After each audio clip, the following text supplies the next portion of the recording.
Introducing the remarkable archetype, the dangerous gentleman. With a demeanor that commands respect and a hint of potency, he embodies strength tempered by virtue. Though his capabilities could veer towards danger, he channels his power for noble causes, serving others and safeguarding those in need. Rooted in a profound love for both God and humanity, he navigates life with discipline and purpose. In his presence, one witnesses the harmonious blend of power and benevolence, a testament to the true essence of masculinity.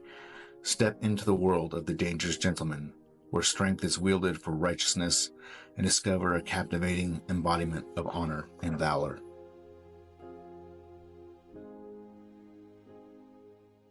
Greetings, and welcome to Storytime with the Dangerous Gentleman. Yes, I am the Dangerous Gentleman. No, I did not give myself that nickname, but I certainly did earn it. So, I told a little bit of a story in my last episode about my visit with my kids, and I want to expand on one of the stories because it really has some powerful lessons, and it's been very applicable to my life. Since my visit, I've had another conversation with my brother, actually, about that specific story and about the principles, and it really resonated with him and some things that are going on with him. So I'll talk about that a little bit too, and just how it has had an impact on him. And so the story I was telling was about my daughter and her reading. So if you've listened to my podcast up until this point, you know that my daughter was born significantly premature. She was born at 24 weeks.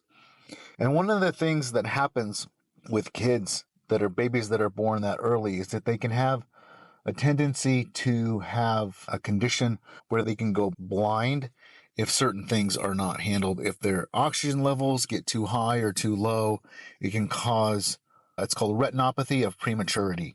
And I believe that was what Ray Charles suffered with. So if you give the baby too much oxygen, the blood vessels in the eye don't form correctly, and it can cause blindness. And so they were constantly keeping an eye on her oxygen levels and stuff like that. They checked her eyes a bunch when she was born and when she was little, and she's had regular eye doctor appointments. And they would look in her eyes, and this retinopathy wasn't there. Well, over the years, she has had a very difficult time with reading. She can read okay, but she has a hard time comprehending what she's reading. And they took her to the eye doctor recently to have some things checked, and the doctor said, oh, she has astigmatism, which means she has difficulty being able to focus on words on a page. And this was causing a whole bunch of what I'm going to refer to as bandwidth. It was using a whole bunch of brain power to just simply be able to read. So that was part of the reason why she was having a difficult time comprehending what she was reading. Therefore, she didn't like to read. So the eye doctor gave her glasses, and that decreased the amount of brain power. It decreased the amount of bandwidth that she needed to use and access in order to actually just read the words on the page. So now she's able to read the words on the page and have enough brain power left over to actually comprehend them. And so now she's reading, and she's loving reading because she's not using all that extra brain power. Now she actually understands and appreciates what it is that she's reading. So now she's just been reading up a storm. And so that's a simple thing like glasses. A simple thing like that just kind of revolutionized a part of her life by giving her more bandwidth to process information. And this is actually something that I have been learning and dealing with over the course of the last summer. And that is the idea that I constantly have these things that are going on in my brain. I have a tendency to, whether it's in my practice or in my daily life or in conversations, I have a tendency, and I'm not the only one, I have a tendency to avoid difficult and uncomfortable conversations or situations that I have to deal with. Like writing reports at the office, like making phone calls or having difficult conversations with patients or people. And so these conversations and these situations constantly sit at the back of my brain, and they're taking up space in my brain, which means that I have less brain power. I have less bandwidth in order to to be able to focus on the things that I need to focus on in order to deal with the things that are super important, right? I don't have any extra. Like all the extra is being taken up by this difficult situation or this thing that I'm avoiding.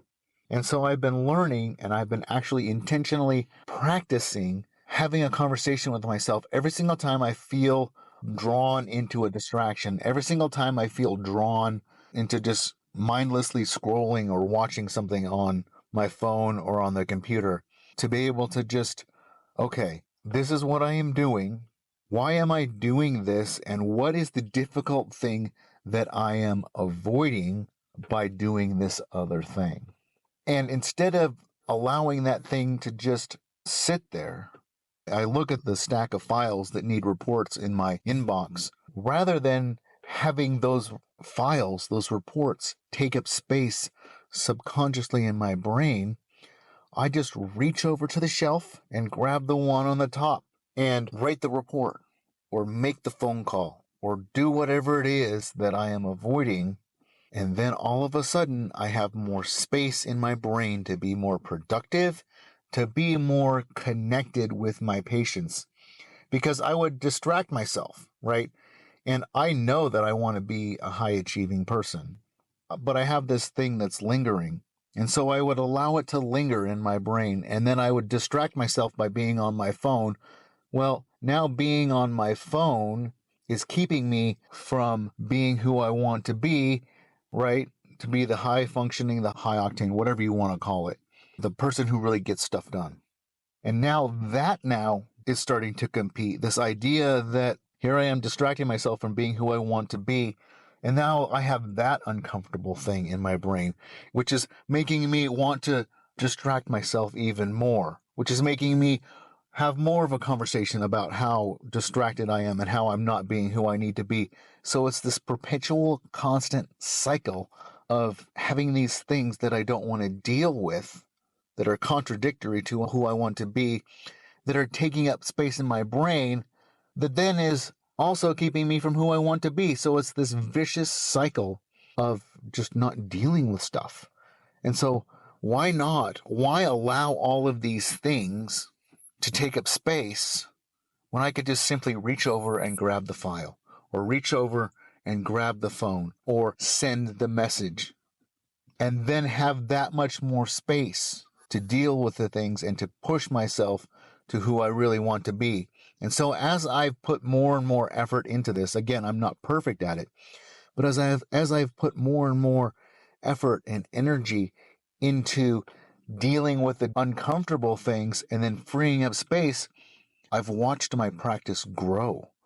I've felt myself more connected to my patients. I've found them feeling like they are more connected to me. They are telling me more things. They are responsive to my suggestions. They are responsive to the instructions that I give them and to scheduling, because I am more connected, because I don't have this stuff hanging out in the back of my brain taking up bandwidth.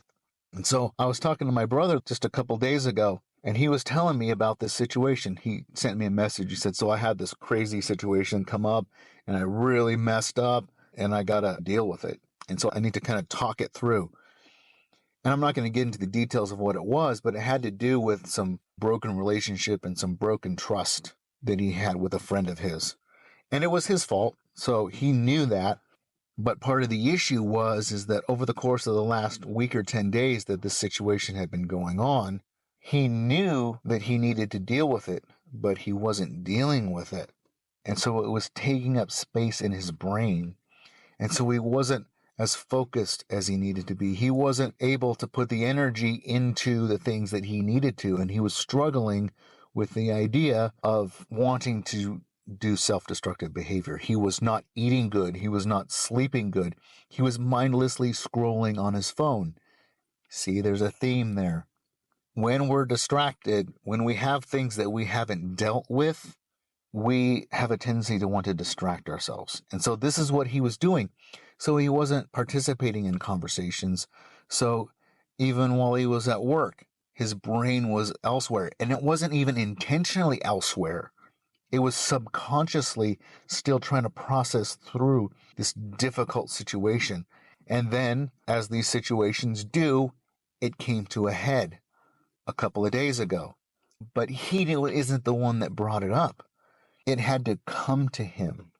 It had to come to him. It had to be addressed from an external source to be able to be dealt with. And so my conversation with him was, could you imagine what it would have been like had you, in the very first place, been open and honest and just let the people know what happened when it happened? Could you imagine what you could have accomplished, what more your brain could have done, how you could have been gaining ground over the course of the last 10 days versus having this thing take up space in your brain and not having the energy to fight, not having the energy to do the thing that you needed to do. And you didn't even realize it. But when I said it, he kind of was like, and my brother and I don't often have conversations that are like this kind of deep and impactful. But I felt like I was counseling him because someone else had been giving me this same counsel of eliminating distractions by addressing this stuff. So I was able to say to him these things, and he was open to it, which sometimes he's open to my feedback and sometimes he's not. This time he was, and I think it was because he kind of just went, oh, it so resonated with him. He kept saying, oh, yeah, wow, oh my gosh, oh, yeah. And I was putting it in terms of, I've dealt with this. I wasn't putting it in terms of, this is something that you need to deal with, that this is something that you do all the time. The foundation of it was, this is an issue that I struggle with, and this is how my brain works, and this is how I process these things. And my brother and I, this is my identical twin brother. So the way he and I process things is so remarkably similar sometimes that it's just like, if he tells me something, the way his brain is working, I'm like, yep, I get it. I know exactly what you're talking about. And when I tell him things, it's the same way sometimes.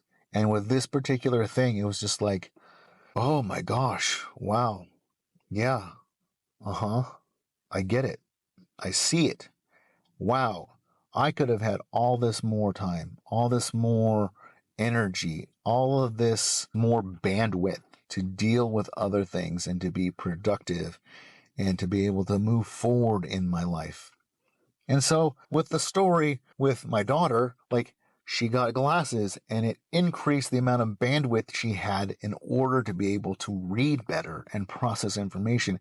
And in a lot of ways, it changed her life. And then there's me as I'm trying to deal with and face these difficult, and whatever difficult situation it is for you, whatever issues, whatever things you don't like to face, we all have them, whether it's a conversation, whether it's a coworker you don't like to be around, or whether it's a certain particular task that you tend to avoid and put off, procrastinate, right? Mine is writing reports and making those phone calls. I would rather just treat patients. But I know that this other stuff is vital to what I need to do.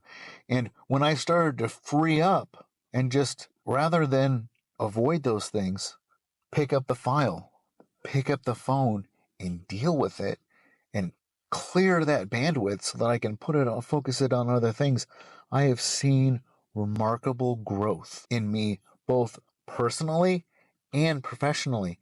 And then to be able to see and to be able to talk to my brother about exactly the same thing and to hear the lights come on, to hear it in his voice and go, wow, I never thought of it that way. And I really hope it sticks with him. I know it's going to stick with me, and I know it's drastically affected my daughter in a positive way. So my encouragement by telling those stories is to clear the bandwidth.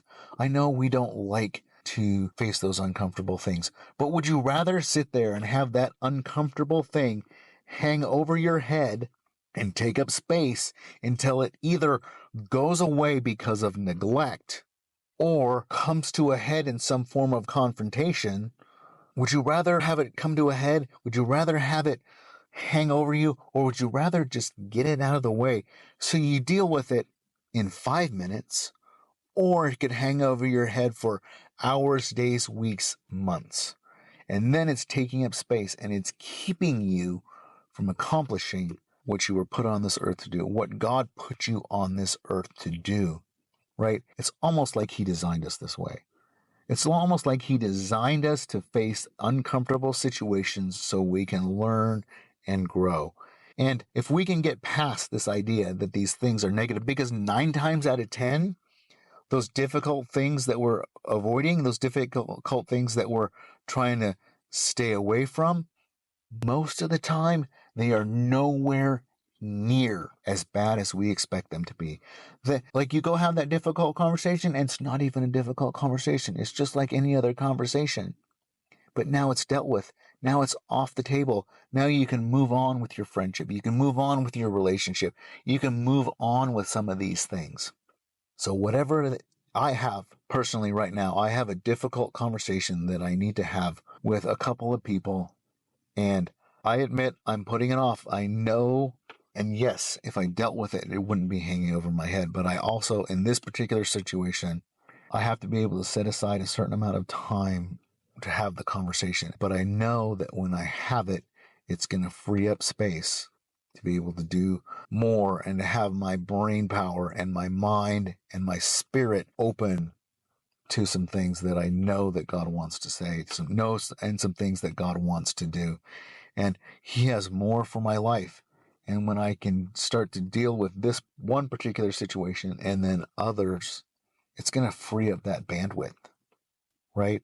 And so I would encourage you to do the same thing. You don't have to do them all at once. Pick one of those things, the low-hanging fruit. Pick the easy one, the easiest of the difficult things. Pick the thing that you're going to get done quickly and easily and like in as short a time as possible. And just do it. Washing the dishes, having that conversation, sending that message, whatever it is, start knocking those things off of your list and see how much more you can get accomplished with the rest of your life because you have more bandwidth, because you have more energy, because you can focus, right? It could change your life. Maybe it's a doctor's appointment.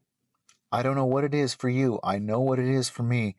And I am intentionally taking on those difficult things. So that's my encouragement for you. That is the lesson of this story, is to free up your bandwidth.